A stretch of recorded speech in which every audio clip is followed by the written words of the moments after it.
Welcome to another episode of Bourbon and Rum. This is a podcast of two brothers from opposite ends of the spectrum.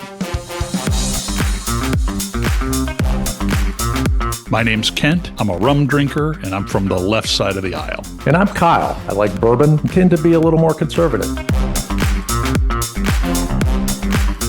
Join us as we explore this experiment. Can two brothers from different sides of the political spectrum have a civil conversation and celebrate our differences?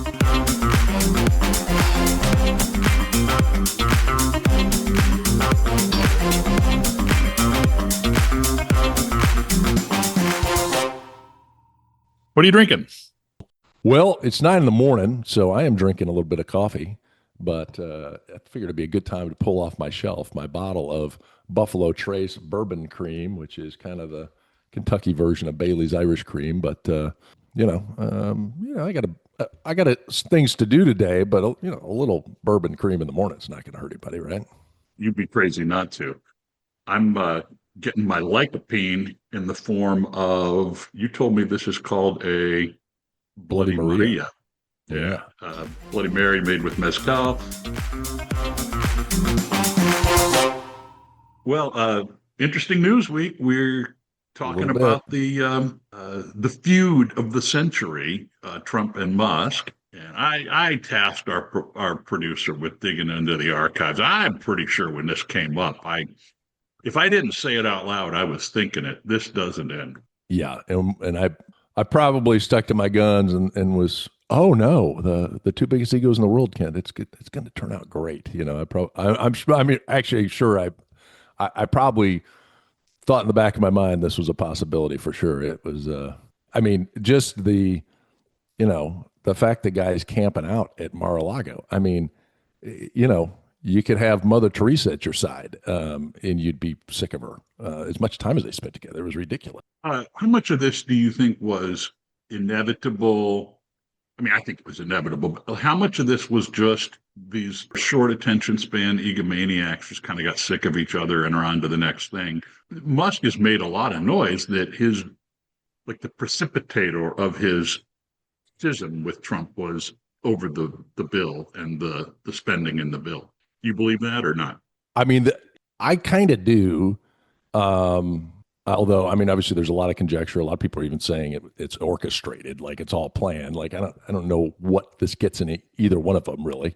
They don't need more press, what exactly do they get out of this? But, I'm not thrilled about this bill either. I don't think to me, it's a status quo bill. What you're going to hear around the world or all the news media is it adds X trillion dollars to the deficit.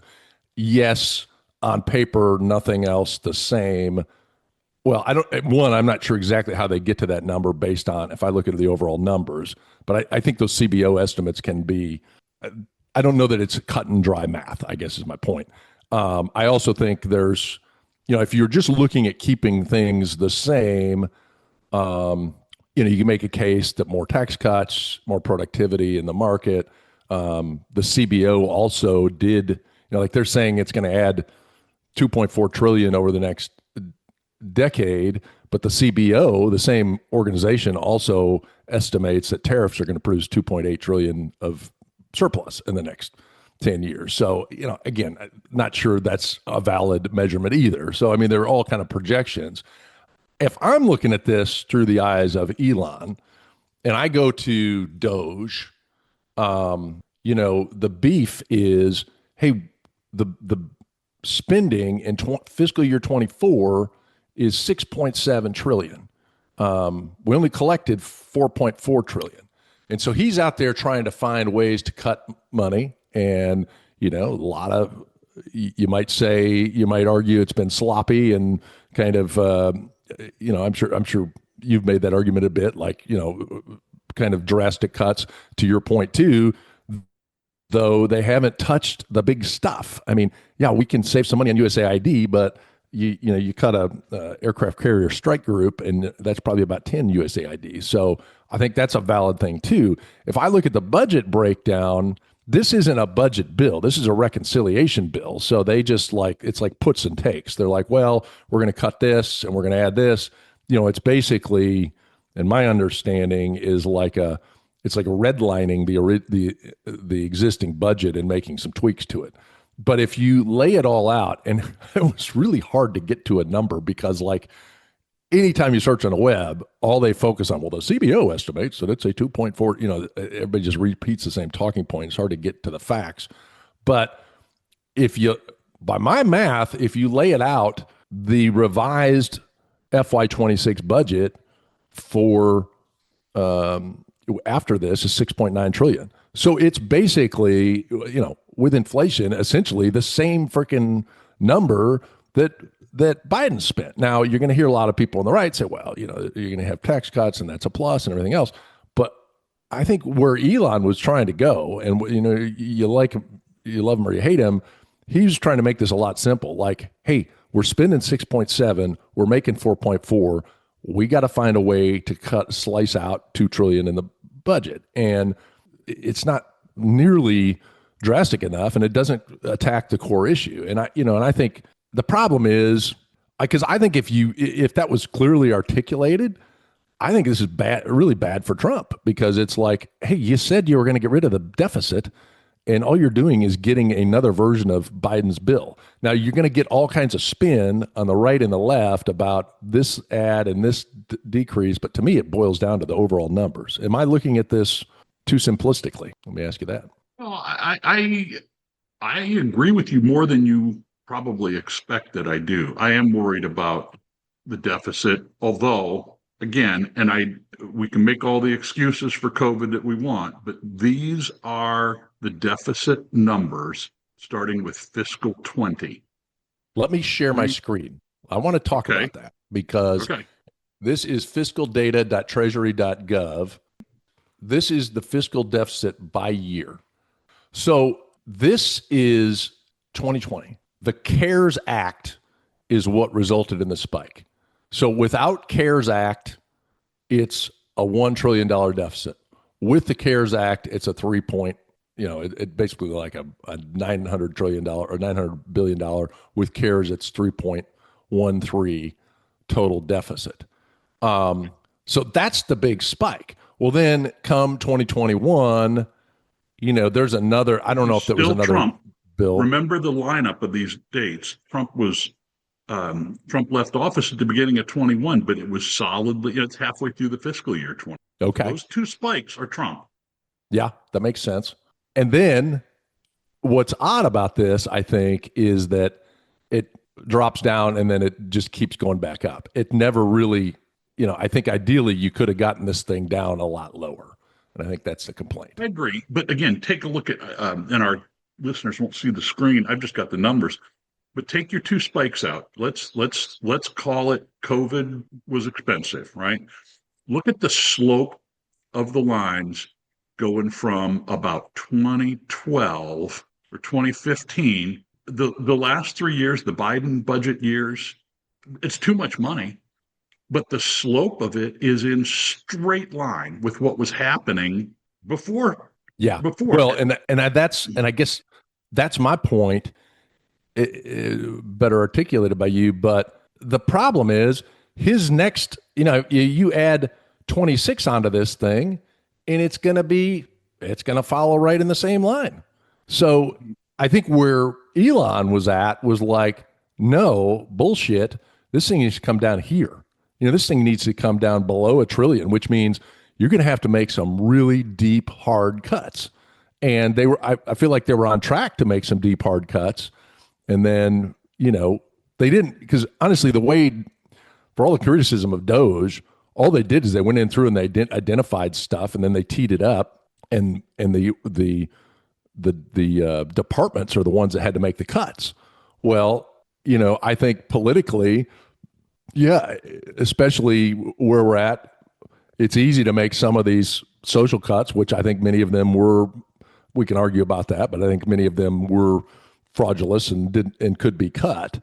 But if you cut an aircraft, to your point, if we said, hey, we're going to cut out the B-21 fleet and save $5 trillion or whatever, very politically unpopular. So to me, that's what's going on here is, and I think you're 100% right. It's a lot of talk. I mean, we thought we were going to get some action with Doge and everything else.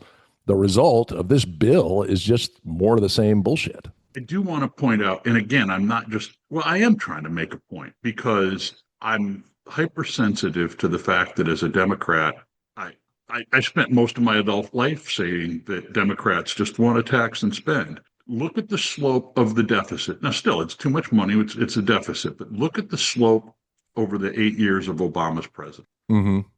And again, a part of it's because there was a huge jump in 2008 to cover the housing crisis, but those numbers were decreasing every year until we got to 2015, 2016. Yeah.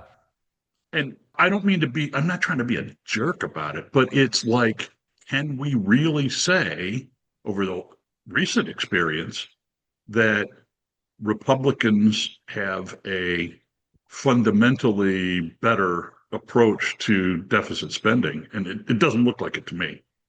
Well, and I wonder, we could have a whole we are kind of having a podcast about this. I mean, we're kind of having the podcast about the Elon Musk thing, but it's kind of like the stuff the problem is the stuff that's important to Democrats probably doesn't cost as much as the stuff that's important to Republicans. Mm-hmm. And so it's that's like, a good point. Like Republicans want defense.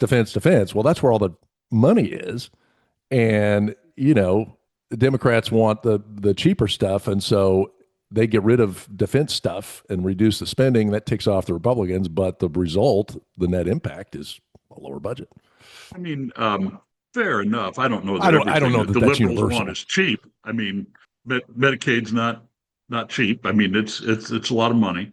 But yeah, I think that the different priorities do have a different impact on things. Again, I'm not sitting here saying that the Democrats don't have a spending problem. 100% we do. But, I have unpopular opinions for a Democrat. I've talked about aircraft carriers, but I'll say it. Social Security and Medicare are every bit the problem that defense is and more. However, I think that there has to be a solution. There has to be fundamental change to those programs. But there's a way to do that even if it's not politically popular, it's fair and it's reasonable, and that's boosting the ages, right? That's what we have to do.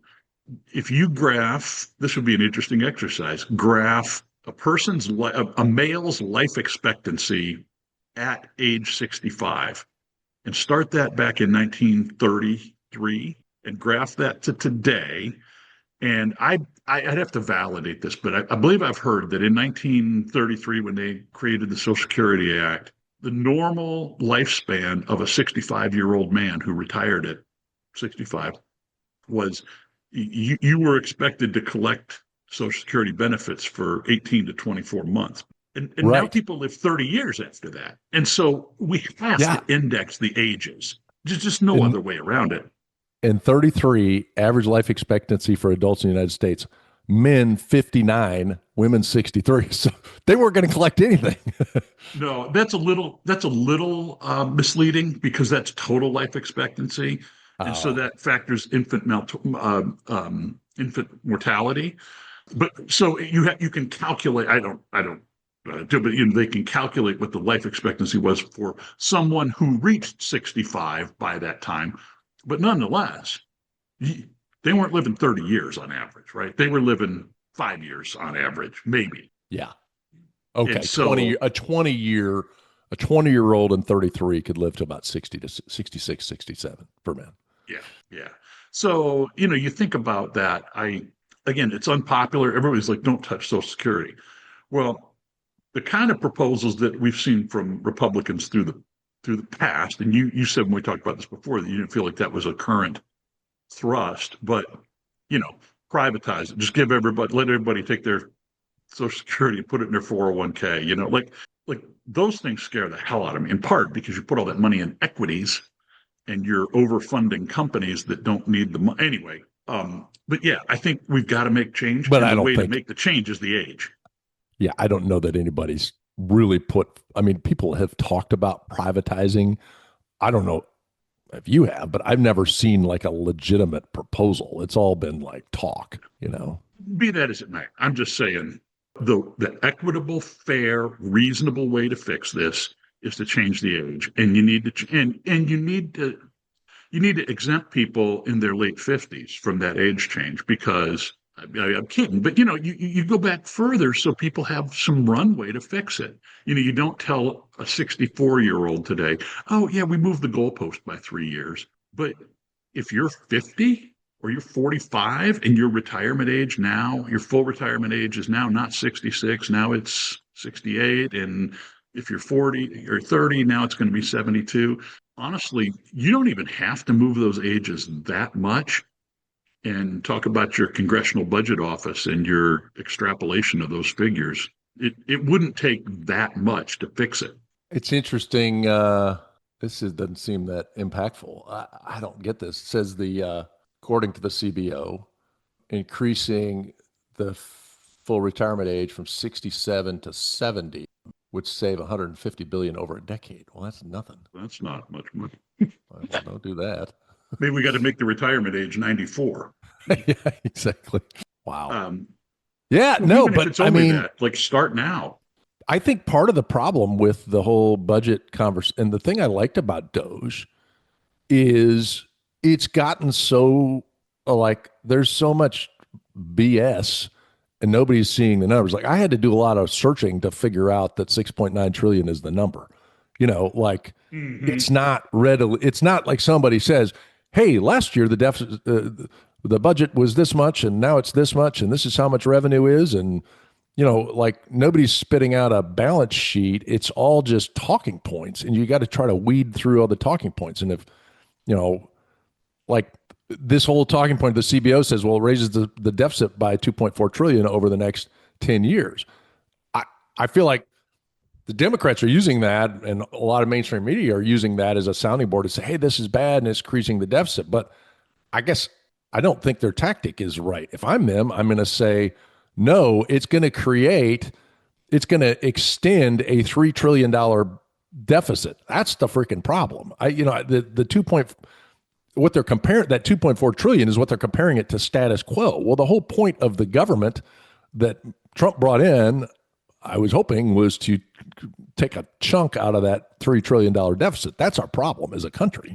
Well, to your point, I think that there's a lot of folklore. There's a lot of folklore on both sides that people don't ask those questions. And again, that's why I kind of wanted to get my dig in about the Obama administration, not to be just a jerk about it, but you ask most Republicans, and you say, how do Democrats approach the budget? And they're like, they just want to blow money all the time. And it's BS. Yeah. And your numbers, I mean, that like your assessment of the deficit, I mean, that makes total sense. You take out COVID, it is a continual uptick. Now, neither side is really defendable because it keeps going up like I said, the Obama administration, they did well. The Bush administration especially was significant. Was that 2000 surplus? That was Clinton, wasn't it? That was Clinton. And it rose, the budget deficit rose modestly during the Bush administration. Second half of the administration, it was on the downslope. They were getting it under control again. Those big bumps, I think, are 2008 and 2009, and the TARP. Look at that. Look at how 2008 wasn't much, but 2009 was a big spike, and then two big spikes in 11. I mean, the only thing is, I don't know that the Obama story is quite as good as you characterize. I get it. Yeah, they had a major stimulus after 2008, but it was a $1 trillion jump per year over the Bush administration. So, but obviously it's at least admirable that they brought it down and they didn't keep going up year over year. I feel like now it's like, well, all we're going to do is go up because, it's like the government. It's like when you work in the government and they give you a budget. It's like, I remember being in the Air Force. I probably said this on the podcast once before. I remember one year in September, I got an order to buy $400,000 worth of copy paper because we were going to lose $400,000 in the budget, and so now we got copy paper that's going to go bad in the warehouse. Like, what the hell? Well, another factor in this, and again, I think one of the reasons that a lot of the conventional wisdom on the Republicans is that they're more fiscally conservative, and it really is how you characterize it. It's, are tax cuts an expense or are they an entitlement? Are tax cuts, you took too much of my money anyway, I want my money back. I understand that, but the math of big tax cuts, and and again, part of that conventional wisdom is, oh, you just cut taxes and economic growth follows. Well, I got to take Not exception not with you. 100%. I got to take exception with you a little bit there. I mean, there's a big difference between extending somebody a tax cut versus giving them the free money like we saw during COVID. The free money we saw during COVID, those people don't want to get a job. They'd rather sit at home and collect a check. So now not only are you spending money, but you've got a net productivity loss. If you give somebody a tax cut, well, they're actually incentivized to go work harder or make more money because they can keep more of it. And that's going to inject money in the economy. And it's not going to be one for one, but that's a much more powerful use of the money than just handouts. I'm not in favor of the naked handover that we've done in times of crisis. Did that in 2009 too, although we gave the money to the banks, not to the people. At least the people got the money this time around. Yeah. But no, you're right. I'm not in favor of just shoveling money out. But one of the problems, and I'm going to sound straight out of the Democrat playbook, but I'm going to tell you this. I really believe this. Our biggest social problem, not our financial problem, our government problem, our biggest social problem in this country is income and wealth inequality. And it's going to come back to haunt us. We are at historic levels of disparity. And I'm not saying like tomorrow, but if we continue down this path, this is the French Revolution, is what this kind of stuff spawned. Well, but okay, but let's back up a little bit. That assumes that people at the top are all in charge. Now, obviously we have a billionaire running the country, but there's a lot of people in Congress that aren't wealthy individuals. I mean, it's not like the aristocracy. Wealthy by the time they're done. Yeah, amen to that. I'm just saying, look at the way that the tax policy. Who does it benefit? Who reaps the greater benefit from these tax cuts? And it's not the only problem that's affecting our economy, but it has made the income and wealth inequality worse. The Trump tax cuts of his first term have made wealth and income inequality worse in this country. Okay. Not the cause of the problem. Okay. Highly subjective. One, you're saying because people that are making more money are getting more taxes.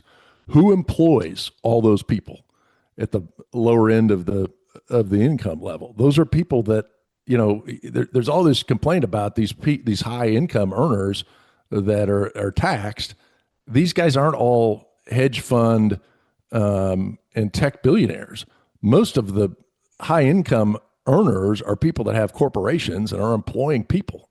And those are people that you give those people tax cuts. In many cases, that's going to create jobs for people to help them bridge the income inequality gap. And the problem is you can say, well, okay, you're giving tax cuts to the rich. The poor don't pay any taxes. I mean, all of the income taxes are paid by like the top half of the income spectrum. So what are you going to, you're going to give?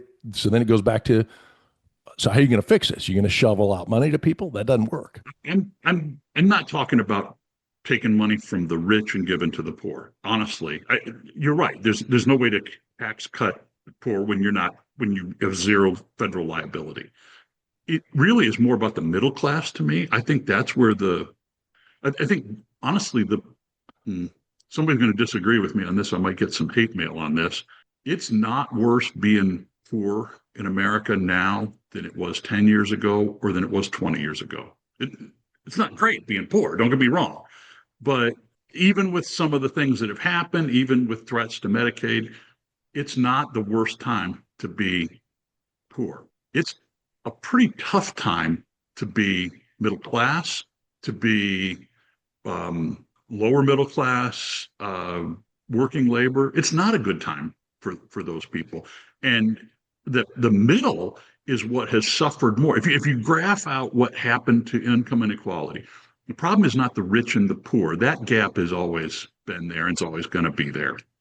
It's the hollow middle. That's what I worry about. That's a place where tax policy could make a difference. And it has made it worse in my.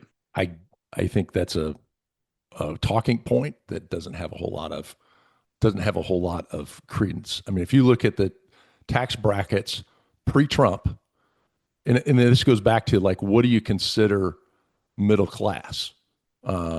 Is middle class, Median income?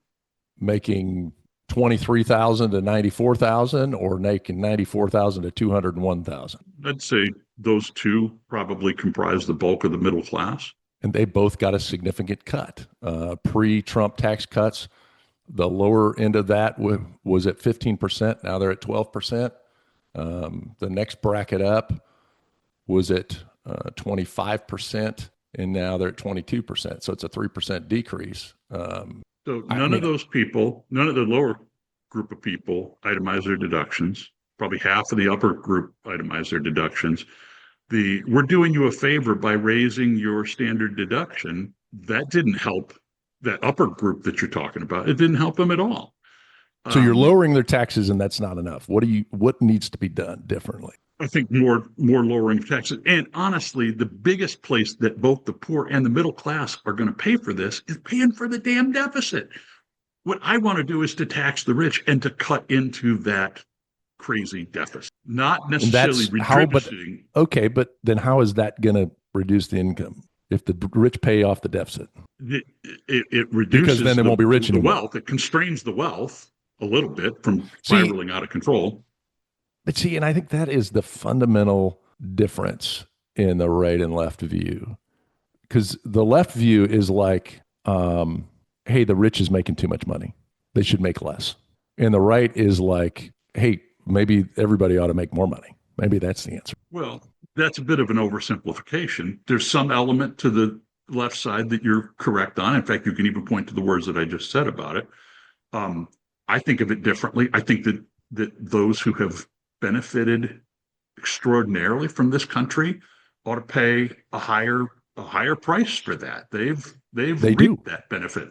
And they pay the bulk of the tax, and they pay it at a high percentage. They don't pay a high percentage. Well, they don't pay. They pay 40%.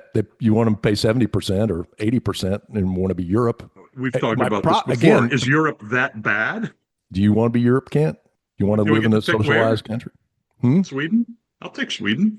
I'd be all right with Sweden. Move. Why haven't you moved? Seriously, though, I love that. I mean, I'm not being argumentative, but it's like, okay, it's so great. How come there's not? I don't speak Swedish, and I can't immigration.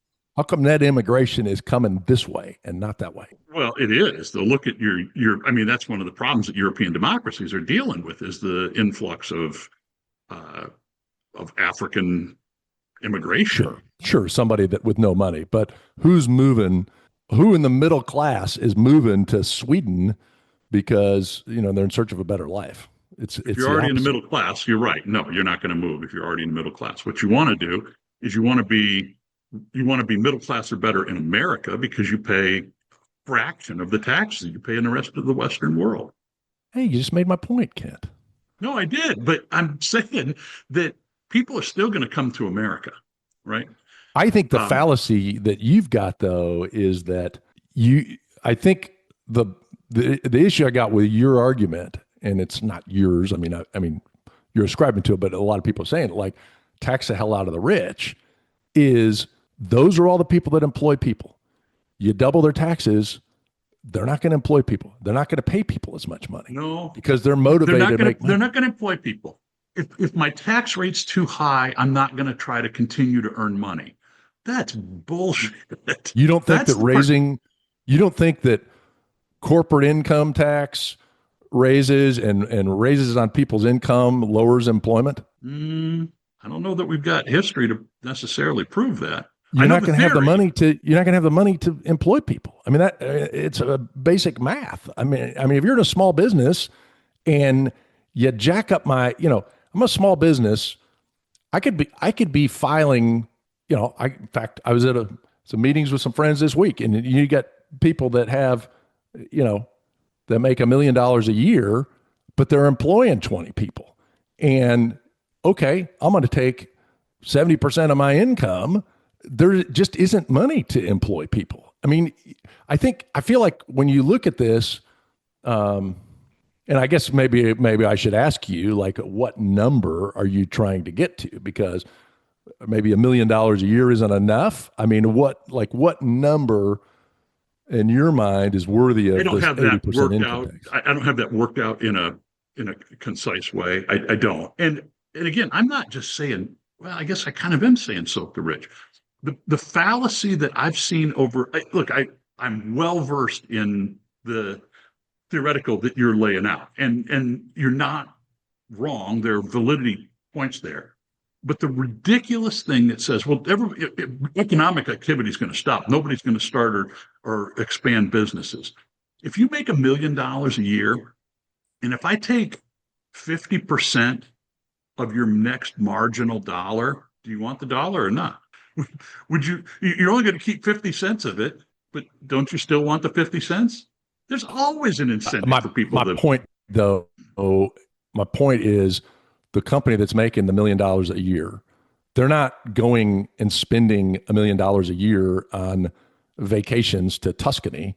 They're probably living off of $50,000 or $100,000. The bulk of that money is going back into the business, and that's what sustains that business. If you're at a business that level, you're not spending the $1 million a year you make, or else you're going to go out of business. You need the cash to run the business. You need that, but you're still paying taxes on it.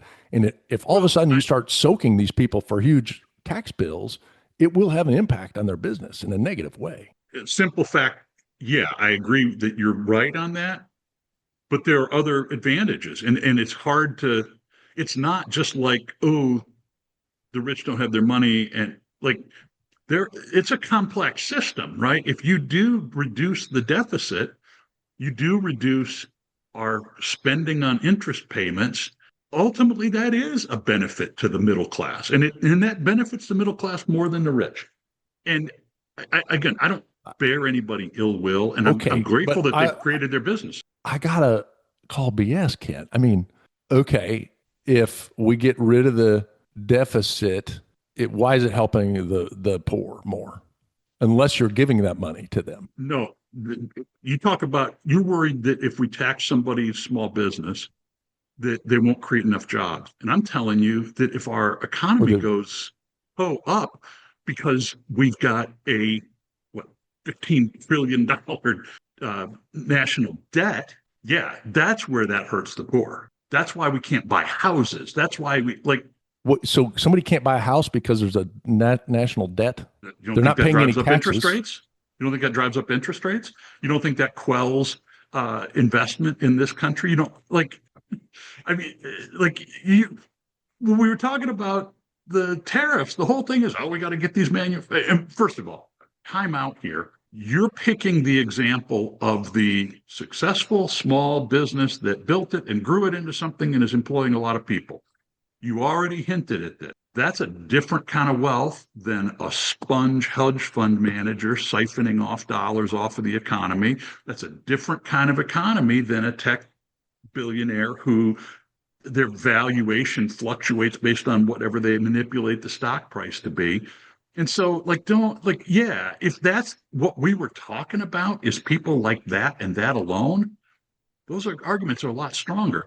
I think you could tax Elon Musk as much as you want, as long as you're a little less than some of these other countries. And it doesn't change his investment or what he's doing for businesses. So I mean, there's nuance to this, but you pick a particular sector of the economy, and even if I stipulate that you're right, that's not the whole of the economy. Well, I mean, how many billionaires in the U.S.? 1,000, 1,200. So, I mean, I guess what I'm saying though is when you talk about there's 813 billionaires, but I mean, I think what you're talking about is billionaires. I mean, there's a lot of people that make a lot of money, and a lot of that is going through their personal income taxes. And a lot of people just think, well, I mean, there are thousands, millions of people making a lot of money on paper, but they're doing a lot for the economy and a lot for productivity. And I don't think you just lump. And they need a better The problem when you accountant. start looking at numbers is you can lump a lot of people in one bucket, and they're not the same.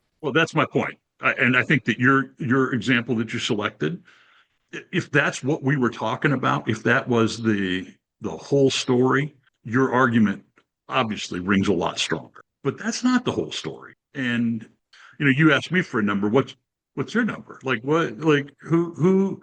Are you a job creator, Kyle? What's that? Are you personally a job creator? No. I mean, you got the person that takes care of your pool and whatever. So should you get a tax cut? Well, am I middle class? Am I high, upper class? Again, where are you going to draw that line? Yeah. Well, it just most people that when you ask them to draw that line, they draw that line somewhat north of themselves. Sure. Makes And sense. yeah, and I'm just saying I don't think my taxes should be necessarily lower.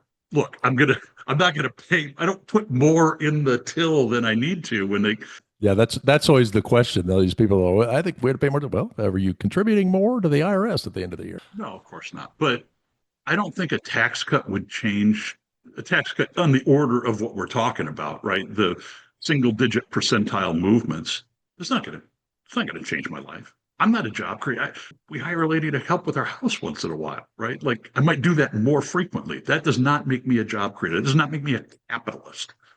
And I don't necessarily agree with you individually, but you multiply that by 50 million people, there is an impact to the economy for sure. there's an impact. I'm just saying that I would much rather not have a tax cut and have a budget that looks closer to balanced.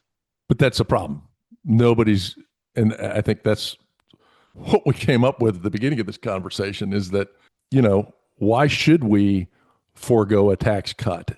Because these assholes are just going to spend it anyways. They're going to find a way to spend it every year. We need a cut, and nobody's cutting anything. That's a problem. I agree. We need a cut, but I've said aircraft carriers and F-35s, but I also tax policy.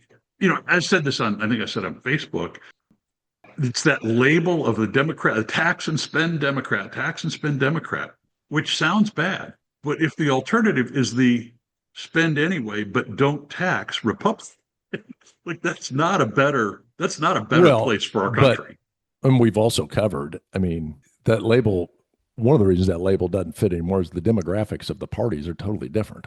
The Trump party is not a Republican party of old. No, you're right. That would be an interesting topic for another podcast. And I'd love to dig into this further because I think your assertion, I'm not trying to put words in your mouth, would be, hey, in April 2024, U.S. billionaires collectively held 5.7 trillion. So maybe your thing would be, hey, if you've got 500 million or more, we're going to do a one-time 50% confiscation and we're going to pay off the national debt, or we're going to pay deep into the national debt. We're going to pay half of the deficit for 1 year. Yeah. What about on that kind of dollars? Right. Yeah. For what it's worth, you finish your point, but I am not in favor of confiscatory kinds of taxes. Those kind of like clean out the piggy bank asset taxes. That's not what you want because that is too easy to flee the country and avoid. Right. I want long, slow, permanent tax paying for the rich. Okay, but I guess where I'm going is it would be interesting to kind of lay that out and what does that look like and what is the benefit of that and what are the downfalls of that? Because I don't think it's all, the thing is, I think a lot of folks see this as a politically expedient approach because, what is the voting power of the billionaires? Now, that said, their individual votes are few, but they have a lot of impact. So I don't know. I feel like my biggest thing is on taxes is the elements of the economy that really impact productivity. And that's what I was talking about, kind of that small to medium, even large size businesses. The hedge fund tech entrepreneur billionaire, I feel like easy thing. You guys have made a ton. They don't need it, and we could take it from them. But I think that's a lot more of a minefield than it may appear on the surface. Well, fair enough. But I do think that there's a difference of these things. And again, if you pull up, I mean, I know from my work, I know a lot of people that have a small injection molding business in a small town, and they're worth 200 million for that, and they are employing 150 people in their plant and yada, yada. But if that's what we were talking about across the board, well, that's a different story. That's actually not the only thing. And we've been pretty good at writing tax codes that create carve outs from people. Why don't we say we're going to do this confiscatory tax thing, and you prove to me for every job that you create, I'll give you 100 grand off your taxes. I mean, it doesn't have to be the blunt instrument. You can have those kind of things that create incentives for things that really matter. Well, I don't know that we'd ever agree on this, but I think at a minimum, what I'd like our listeners to leave with is do be thinking about, does the same old description that we've used of the different parties and their different challenges, is that applicable today? Probably some elements of it. I think probably the biggest place that shows up is, to your point, I think that the values of the left and the values of the right about kind of defense, guns versus butter, right? The defense versus Medicare. So you're going to have some inherent problems, but boy, I don't think that all of the old rules apply. No, it's just a different landscape for sure. I think I want to key on a word you said, a blunt instrument. I think the source of the Musk-Trump divorce is what Musk was really advocating for, and I get a lot of people don't like. He wanted the blunt instrument. Cut the crap out. We're at a crisis. We don't have the money. We got to go find the stuff, and we got to cut it. And I wouldn't be surprised if more came out as we go to find out that part of his frustration is he was trying to get cuts in some of the big agencies, and he ran into a lot of political, resistance that I think he'd hoped that Trump was going to be a much more blunt instrument than a quo guy, which I think is, well, I mean, defense alone. Did he, I think Elon Musk was as aware as you and I were a couple of months ago that if you don't press defense, you're not going to make a real meaningful change in it. But no, we're not talking that. And I think that would be frustrating if you had this mandate to cut and cut everything that hurts the left's feelings, but the things that really the dollars you can't touch. Well, I think it's well, I get your point. I think I do think waste is an easy cut, or frivolous spending is an easy cut.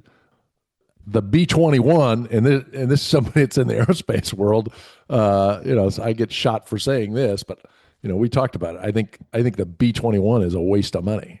We're going to spend trillions of dollars on a manned aircraft when we could go send $100,000 drones in there, and kamikaze drones, and people disagree. The Ukrainians have kind of paved the way for the world. If people aren't watching this, they're out of their minds. Yeah. We don't need to be soldiering up guys with the helmets and the flak jackets. We need 18-year-olds with PlayStations. Right. And this is not a fluke. This is this whole thing. It's this is where war is going. And I don't know that we need to put a man in a bomber for a 36-hour mission. And, we probably told that on the podcast before. So I had a friend who flew B-2 bombers. So B-2, it's the wing-shaped bomber. I think the unit price on those things, and this was from 30 years ago, over a couple $2 billion a piece, and highly effective weapon system, but it's got two pilots, and they got to fly these 36-hour missions because, during Iraq, they were leaving from Whiteman, Missouri, and they would fly all the way, refuel all the way, drop bombs over Iraq, and then fly all the way back, because forward positioning these things is it just, you got to bring hundreds of people, and it's a huge thing. So they do these major missions. Well, you're in a plane for 36 hours and there's two of you, and they said there's like this small space behind the two seats in the front of the plane. So they would go to Walmart and spend $16 on a Chase lounge, and they would jam it in the back. They would take turns sleeping on the $16 Chase lounge on the $2 billion airplane. And it's like, what in the are we doing here? Well, I think like a lot of these things, I don't think we're as far off as it sounds. And that's the kind of thing that drives me crazy, because if you read the conventional wisdom, you're like, well, you're an idiot and I'm crazy. And like, no, you and I are closer to each other. I would say that you and I are closer to each other than I am to the far left of my party, and that you are to the far right of your party. Absolutely. Fix this. How do we get a third party to just destabilize the thing? I'd vote for any third party. Just shake the thing up. Well, the problem is it's going to be us two voting for the third party candidate, then all the wackos on the other side voting for their other guy. Yeah. Yeah. I don't know the answer. I think, but honestly, I mean, a little self-serving, because we have our little podcast, but we need more in this country like this. We need people to talk, people to communicate about substance and not bullshit. I mean, it's like this whole thing with the budget. Like, how long did it take me to figure out what the actual number is, and we talking points. And it's like a world of we're like ships passing in the night, spewing nonsense at each other. Yeah. And I don't think it's an accident. I think it's engineered. I think that we are props on a big stage play, but that's another day's. We'll cover the Bohemian Grove and Trilateral Commission in the next podcast. Yes, exactly. I think those days are over, though. It's this new cabal, and wouldn't that suck? You were like a Bohemian Grove, you were like a Bilderberger, and now somebody else is running the world. The tech people, like, I thought I'd made it in life. I got my Davos invite, and then no, it's worthless. No. Yeah.